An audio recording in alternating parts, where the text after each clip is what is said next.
warahmatullahi wabarakatuh. Selamat pagi untuk kita semuanya. Bagaimana kabarnya hari ini? Ibu harap kalian baik-baik saja dan semoga kita diberi kesehatan dan selalu dalam lindungan Allah Subhanahu wa taala. Sebelumnya perkenalkan, nama Ibu Gita, mahasiswi Pendidikan Matematika Universitas Islam Riau. Nah, sebelum kita memulai pembelajaran pada hari ini, marilah kita berdoa menurut agama dan kepercayaan kita masing-masing. Berdoa dimulai.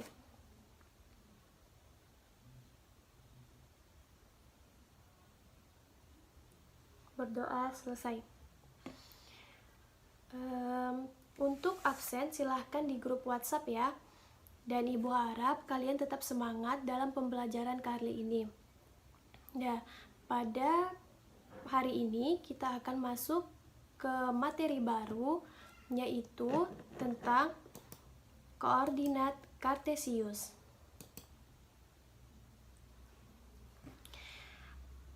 Pada materi ini ada kompetensi dasarnya, yaitu 3.2 menjelaskan kedudukan titik dalam bidang koordinat kartesius yang dihubungkan dengan masalah kontekstual. 4.2 menyelesaikan masalah yang berkaitan dengan kedudukan titik dalam bidang koordinat kartesius. Adapun tujuan pembelajaran pada materi ini yaitu setelah menonton video ini, peserta didik diharapkan 1. Peserta didik mampu menjelaskan posisi titik pada bidang kartesius dengan benar. 2. Peserta didik mampu membaca posisi titik pada bidang kartesius dengan benar. Yang ketiga, peserta didik mampu menuliskan posisi titik pada bidang kartesius dengan benar. Yang keempat, peserta didik mampu menentukan jarak titik terhadap garis sumbu koordinat dengan benar. Yang kelima, peserta didik mampu menentukan posisi titik terhadap titik acuan 0,0 dan A, B pada garis sumbu koordinat dengan benar.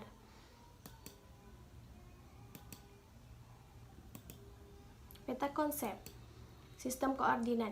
Pada pembelajaran hari ini, yang akan kita bahas adalah posisi titik, yaitu subbabnya titik asal, sumbu X, sumbu Y. Dan pada pembelajaran minggu depan, kita akan membahas tentang posisi garis, yaitu garis sejajar, garis berpotongan, garis tegak lurus. Tokoh penemu koordinat kartesius. Tokoh penemu koordinat kartesius yaitu dikenal dengan Descartes, dikenal sebagai Renatus Cartesius. Dalam literatur berbahasa Latin, ia merupakan seorang filsuf dan matematikawan Perancis. Beliau mempersembahkan sumbangan yang penting, yaitu penemuannya tentang geometri analitis, yang akhirnya dikenal sebagai pencipta sistem koordinat kartesius, yang mempengaruhi perkembangan kalkulus modern dan menyediakan jalan buat Newton menemukan kalkulus. Beliau memberikan kontribusi yang besar dalam kemajuan di bidang matematika, sehingga dipanggil sebagai Bapak Matematika Modern. Koordinat kartesius ini diambil dari namanya, yaitu Descartes. Selanjutnya yaitu pengamatan tentang koordinat kartesius. Di sini disediakan sebuah denah yang ilustrasinya begini. Bella dan Diva ingin berkunjung ke rumah gurunya, Bu Badia. Namun, mereka belum tahu alamat rumah gurunya secara pasti. Ibu Badia hanya memberikan informasi bahwa rumahnya berjarak 1,78 km dari Jalan Diponegoro dan berjarak 2,13 km dari Jalan Sudirman. Bella dan Diva berangkat bersama dari sekolah dengan menggunakan sepeda mereka menempuh jarak yang berbeda. Warna merah adalah rute perjalanan yang dilalui oleh Bella. Warna biru adalah rute perjalanan yang dilalui oleh Diva, seperti yang ditunjukkan pada beta. Ternyata Bella datang lebih awal di rumah Bu Badia, sedangkan Diva baru datang setelah beberapa menit kemudian. Apabila kecepatan mereka dianggap sama, Mengapa Bella datang lebih awal daripada Diva? Ayo kita amati mengapa Bella datang lebih awal daripada Diva. Selanjutnya yaitu ilustrasi tentang penggunaan sistem koordinat dalam kehidupan sehari-hari, yaitu denah, radar, peta, dan penerbangan. Ini merupakan salah satu aplikasi yang digunakan untuk mempelajari koordinat Kartesius. Mengapa kita harus mempelajari koordinat Kartesius? Karena nanti akan bermanfaat dalam bidang-bidang ini. Nah, itu tadi sedikit tentang penggunaan koordinat Kartesius dalam kehidupan sehari-hari dan tokoh penemu koordinat Kartesius. Nah, di sini Ibu akan membahas lebih dalam lagi mengenai istilah-istilah pada koordinat Kartesius. Istilah pertama yang perlu diketahui yaitu sumbu X dan sumbu Y. Sumbu X adalah sumbu yang membentang dari kiri ke kanan secara horizontal. Sumbu Y adalah sumbu yang membentang dari atas ke bawah secara vertikal. Jadi, kalau sumbu yang mendatar seperti ini disebut dengan sumbu X. Sumbu yang tegak seperti ini disebut dengan sumbu Y. Dari 0 ke kanan bernilai positif, dari 0 ke kiri bernilai negatif, dari 0 ke atas bernilai positif, dari 0 ke bawah bernilai negatif.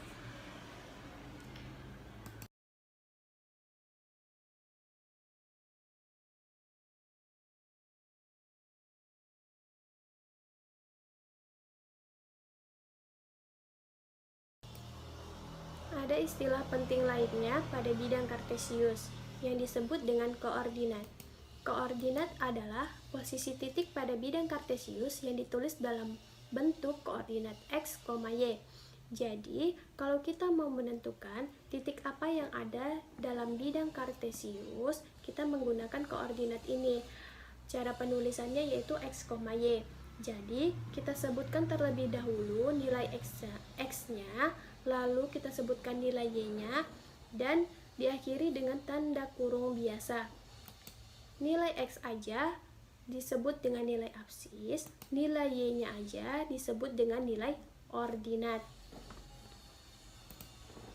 Jadi, jika ditanya nilai ordinatnya aja, maka kita sebutkan nilai X, nilai Y-nya saja. Kalau ditanya nilai absis, berarti yang kita sebutkan nilai X-nya aja. Supaya kalian lebih paham, di sini Ibu akan beri contoh. Misalkan kita mau mencari koordinat titik P.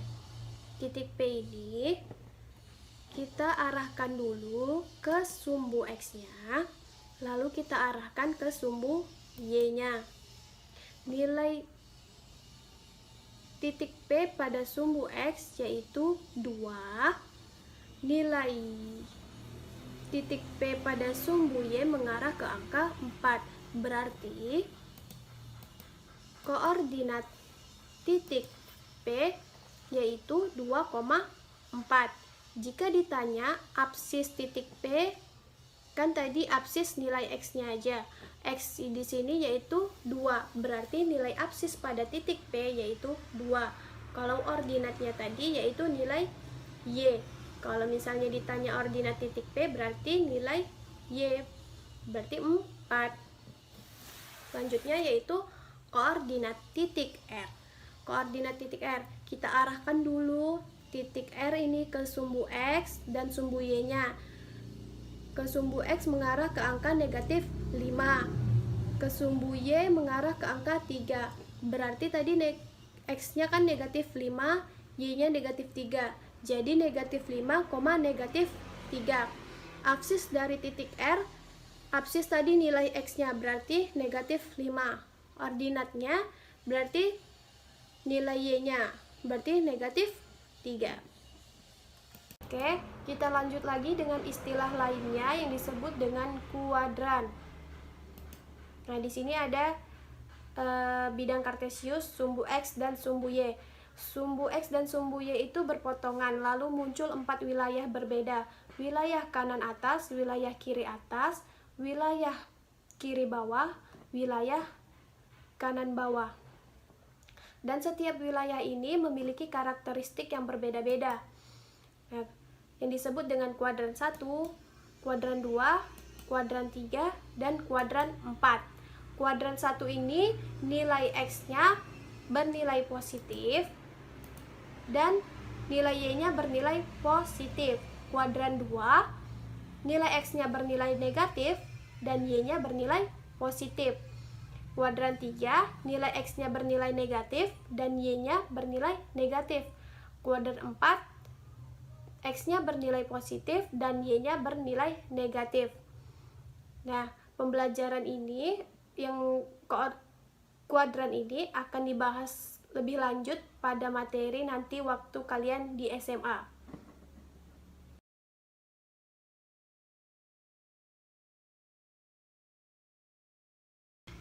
Nah, selanjutnya yaitu menentukan jarak titik terhadap sumbu X dan sumbu Y.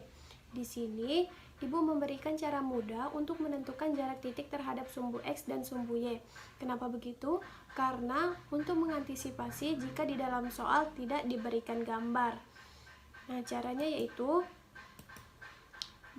jika ditanya jarak titik terhadap sumbu X, maka yang kita ambil yaitu nilai Y positif.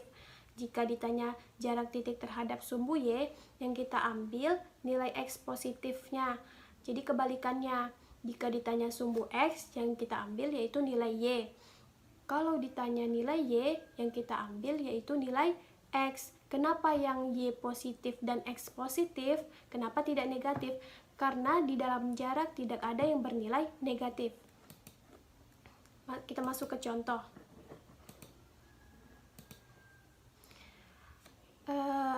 Contohnya yaitu jarak titik P terhadap sumbu Y. Nah, pertama kita tentukan dulu koordinat titik P. Nah, koordinat titik P ini kita arahkan dulu ke sumbu X-nya, seperti yang Ibu jelaskan sebelumnya, yaitu mengarah ke angka 2. Lalu kita arahkan juga titik P ini ke sumbu Y, mengarah ke angka 4. Jadi koordinat titik P yaitu 2,4. Jadi jika ditanya jarak titik P terhadap sumbu Y yaitu 2. Sumbu Y kan yang diambil tadi X. X-nya yaitu 2. Berarti jarak titik P terhadap sumbu Y yaitu 2 satuan. Oke, contoh selanjutnya yaitu jarak titik S terhadap sumbu X. Nah, kita tentukan dulu koordinat titik S itu berapa. Caranya yaitu titik S ini kita arahkan dulu ke sumbu X dan sumbu Y-nya. Di sumbu X mengarah ke angka 3 dan di sumbu Y mengarah ke angka negatif 2. Maka koordinat titik S yaitu 3, negatif 2.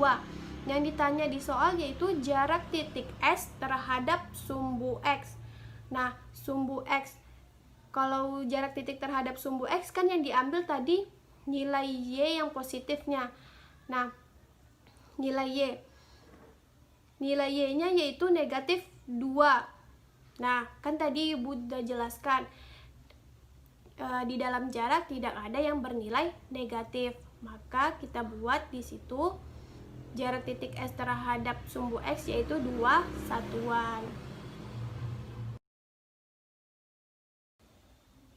Lanjut, kita akan membahas posisi atau koordinat suatu titik terhadap suatu titik acuan. Jadi, yang pertama ini Ibu punya koordinat kartesius. Dan sebuah titik pada koordinat kartesiusnya yang namanya titik A. Titik yang kedua adalah titik acuannya. Jadi, di sini titik acuannya yaitu 0,0. Jadi kalau mau mencari posisi suatu titik terhadap suatu titik acuan 0,0, caranya Cara mencarinya yaitu sama seperti yang sudah Ibu jelaskan sebelumnya, yaitu tinggal kita arahkan titik A ke sumbu X dan titik A ke sumbu Y-nya. Lalu diperolehlah koordinat titiknya. Nah, titik A kita arahkan ke sumbu X-nya yang bernilai negatif 2. Lalu titik A ke sumbu Y-nya dapatnya 3. Jadi koordinat titiknya yaitu negatif 2,3. Nah, jadi seperti itu cara menentukan posisi suatu titik terhadap suatu titik acuan 0,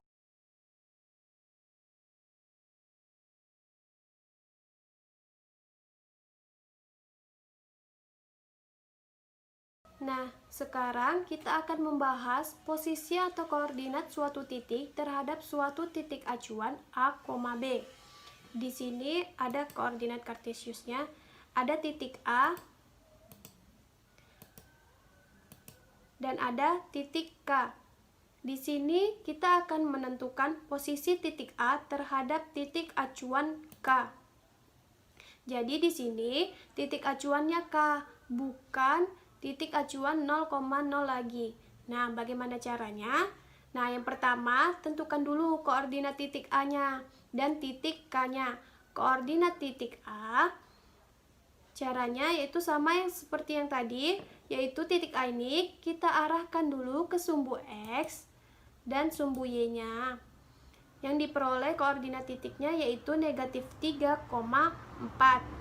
Lalu koordinat titik K kita arahkan ke sumbu X-nya dan sumbu Y-nya, dan koordinatnya bernilai 4,2. Nah, di sini kalian harus tahu dulu ada koordinat titik awal dan titik acuan. Koordinat titik awal di sini, titik awalnya titik A. Koordinat titik awal dilambangkan A, B koordinatnya. Dan di sini ada koordinat titik acuan yang dilambangkan dengan P, Q. Jadi kalian harus tahu dulu dan ingat dulu lambangnya ya. Kemudian untuk menentukan koordinat titik A terhadap titik acuan K-nya adalah dengan cara berikut, yaitu A kurang P, B kurang Q. Jadi itulah koordinat titik A terhadap titik acuannya. Nah, kita tentukan dulu. Tadi di sini kita tentukan dulu A, B, P, dan Q-nya. A-nya tadi kan titik koordinat A-nya yaitu negatif 3,4. Berarti A-nya negatif 3 dan B-nya 4. Lanjut, koordinat titik K-nya yaitu 4,2. Berarti P-nya 4 dan Q-nya 2. P itu koordinat titik X-nya, Q itu koordinat titik Y-nya. Jadi harus diingat dulu. Nah, setelah itu baru kita tentukan A dikurang P kan sama dengan negatif, kita masukkan tadi angkanya yang sudah diketahui tadi, yaitu negatif 3,4. Negatif 3 dikurang 4 sama dengan negatif 7. B dikurang Q sama dengan B-nya 4 dikurang Q-nya 2, yaitu sama dengan 2. Jadi sekarang kita bisa tentukan, jadinya koordinat titik A terhadap titik acuan K adalah negatif 7,2.